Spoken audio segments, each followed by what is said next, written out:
It's the Bison Football Show. Valley News Live and Gate City Bank present the Bison Football Show with head coach Chris Kleiman. They controlled the line of scrimmage. They controlled the tempo of the game. Extremely physical football team. I said to Coach after the game, I said, I hope that was your best shot right there, because if he's got more than that, then I think they are extremely rare. The Bison made a believer out of Richmond. NDSU pounded the Spiders, and here we are packing our bags for Frisco for a 5th straight year. What an incredible time to be a Bison. We welcome to the set head coach Chris Kleiman, and congratulations to you and your staff, your players. What a tremendous accomplishment this is. It really is. Hats off to our team. Our players, our assistant coaches have done a phenomenal job all season long, and really had great focus this past week with finals and 9 guys graduating. It was a special day for those guys, but our assistant coaches and players deserve all the credit. They did a phenomenal job. I think your players and the fans love these Friday night semifinal games. Yeah. That's 3 in a row now where we've really hammered the opponent. Yeah, I think that's a big advantage when you're playing that at home, because you can utilize that last day on Friday when other teams are traveling, and so it's been a big advantage to us. Wow, what an impressive half by the Bison. 1 yard rushing for Richmond. 3rd downs, just 1 of 7 for the Spiders, so they are struggling. Before we get to the second half and break it down, on the Gate City Bank hot seat, senior Jordan Champion. All right, Champ, as a child, who was your favorite superhero? Batman, the Dark Knight. I love Batman. Are you a morning person or a night owl? I used to be a night owl, but now, you know, I've become a morning person. It's kind of weird. I hate sleeping in now. What's your favorite pro team?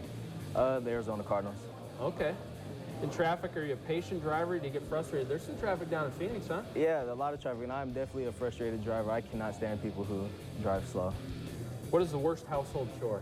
Oh, washing dishes. Yeah. How about your biggest fear? Biggest fear. Probably sharks in open water. That's a good one. What do you like most about Fargo and North Dakota? The fans. They're great here. They show us everyone here a lot of love, and I love that about Fargo. What impresses you most about the Bison coaching staff? How great they are as people.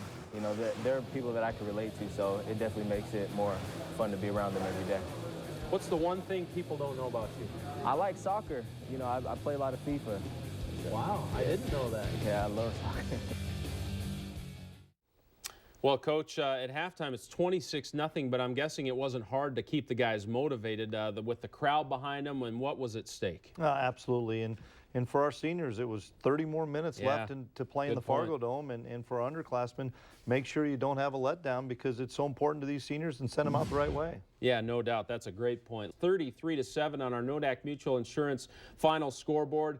Richmond only rushed the ball for 38 yards, and the time of possession was just impressive. 36 minutes for the Bison. Let's hear what the players had to say after the game.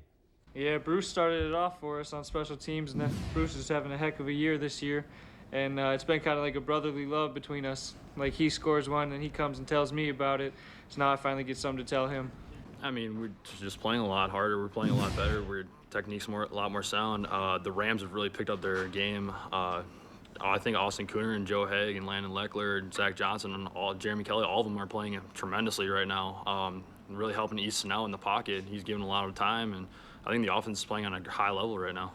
Yeah, it felt good to get a touchdown on the board now, because I always felt like I contributed and did everything I could for the team on practice and then everything else. But being able to put some points on the board felt good too. Obviously it's huge, not just for like our defense, but for our team in general. It's nice to know that, but on the same token, we got to keep working. We're not there yet. We haven't arrived anywhere. We got to keep working, keep getting better, like Coach has alluded to. You know, earlier in the week, the Richmond players were downplaying the sound. They were pumping sound into a basketball arena, but after the game, very complimentary of NDSU. Let's hear what they had to say. I mean, it was really every down.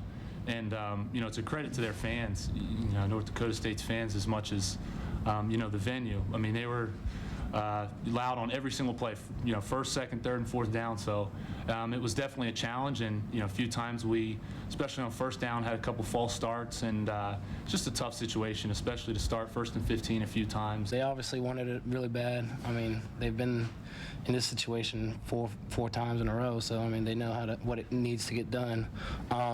Their O-line was definitely physical. They kept the driving, but it wasn't just that one back. They had a whole stable of backs that wanted to run the ball and wanted to run hard. They were physical, from the get-go, and I really think they were relentless. I mean, their effort on every single play was just unbelievable. I mean, they didn't take any plays off, and I really thought they ran to the ball well. There was constant pressure. Coach, before we get to the numbers, the kicking game, we didn't talk a lot about it in the playoffs, but it was a bit of a struggle in this game. What do you see going forward with that? Well, Ben was sick on Friday, and that didn't help.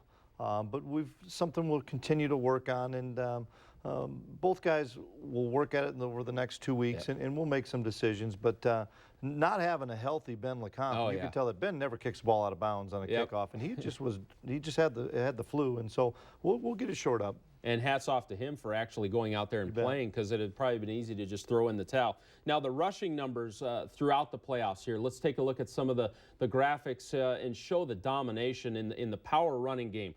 250, 153, 282, 685 in the 3 playoffs games. Coach, that's very impressive. It really is, and that's how you get to championship level football, is you're able to run the football and then stop the opponents from running it. And the efficiency of Easton Stick in these 3 playoff games, very impressive.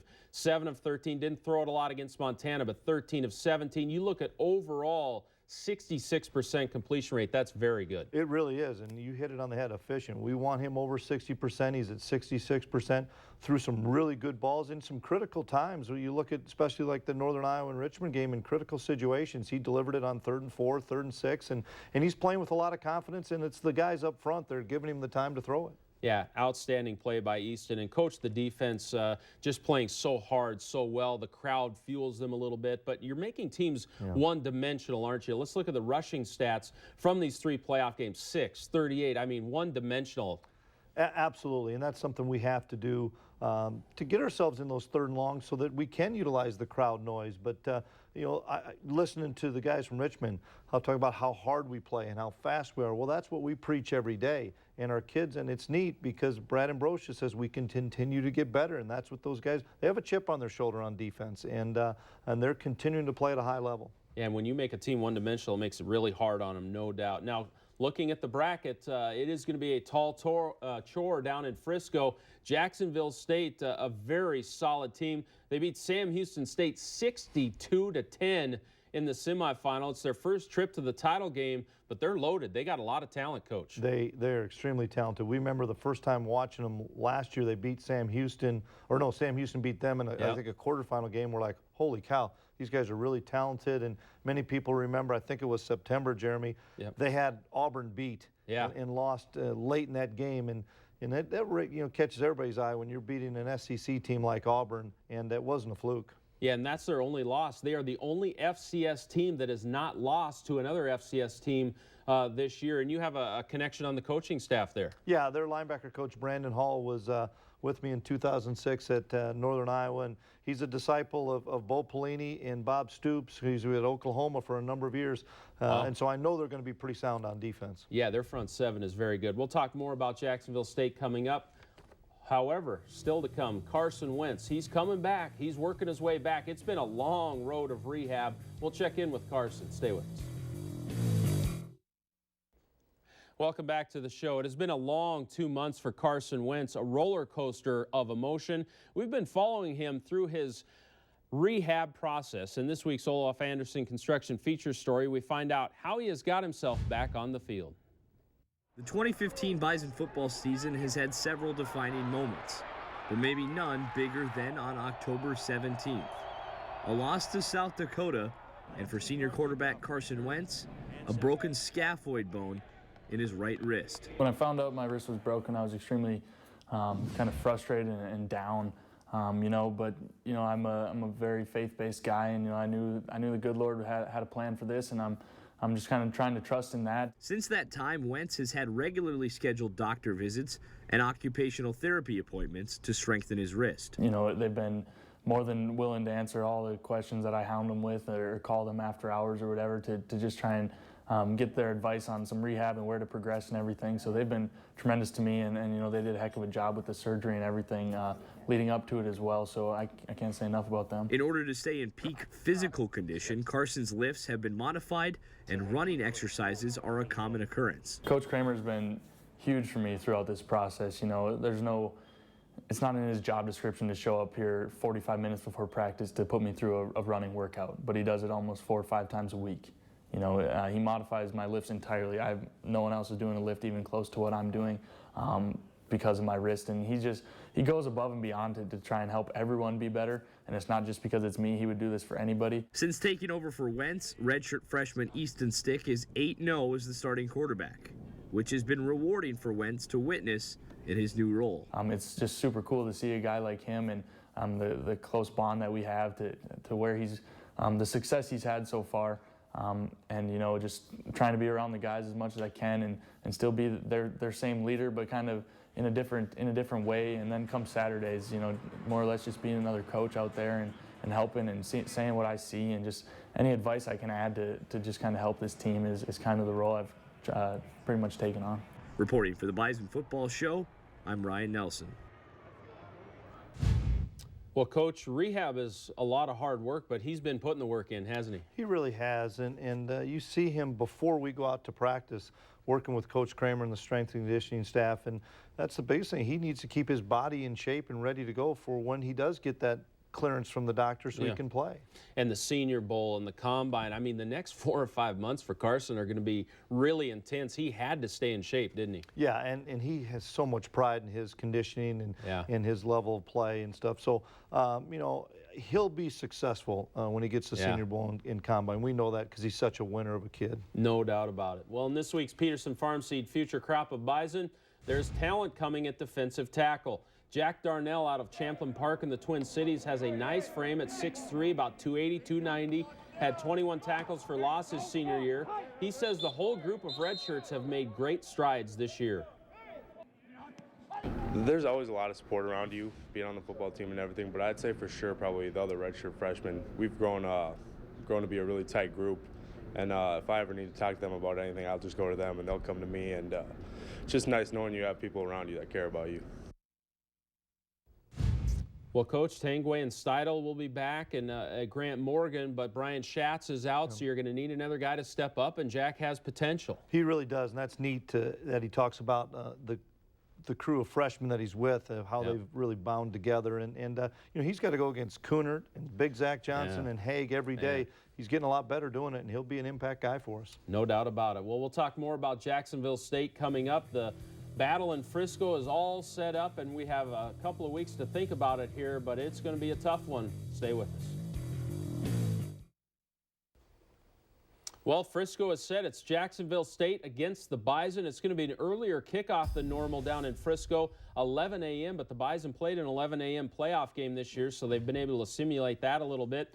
January 9th, so we have a little time here, but looking at Jacksonville State, Coach, very good team. Troy Maine Pope, their running back, their quarterback is good. They have a good receiver. They're good up front on the offensive line. Talk about their offense a little bit. Well, you're right. The two guys that make them go are the quarterback and the running back, similar to what Illinois State had last year, and it's a dual-threat quarterback that has played a lot of games for him, and I've been really impressed in early watching of Pope running the football. He reminds me of kind of like a Shakir Bell from Indiana State back a few years ago. So we'll have to come up with a great plan on defense to try to slow them down. And their front seven's nasty on defense. Oh, they're great players, and many of them played in the SEC. I know they have some LSU, Auburn, Alabama guys that are now playing for them, and they're very physical. They're very athletic up front. Well, let's take a look at the bracket real quick again and just show you Jacksonville State and NDSU and Frisco, and Devontae Sigler on defense, Coach, number 8. When you watch Jacksonville State down in Frisco, number 8, very good player. Yeah, exceptional player, and they have a lot of talent across the board. I think did they have 5 FCS All-Americans? I think they led everybody with 5 FCS All-Americans. And Dalton Wells, their linebacker, very good. 3 of their front 4 played in the SEC. Yeah. Well, the Bison fans had a great time at tailgating. It was cold out there, so hats off to them for sticking it out. And for this playoff run, Coach, the fans were outstanding. They were the 12th man. They got us over the top in all 3 of these wins. And our defensive guys will tell you, without that fan base, without that crowd noise, and you heard the Richmond quarterback, first, second, and third down, been a much more difficult task for us. So thank you so much, Bison Nation, and all those fans that came out to the Fargo Dome. Yeah, let's give Jacksonville State a little taste of Fargo Dome South as well down in Frisco there. We know we'll see you down there, and it's going to be a fun time. Great time to be a Bison. Soak it in, everybody, and we will see you after Frisco.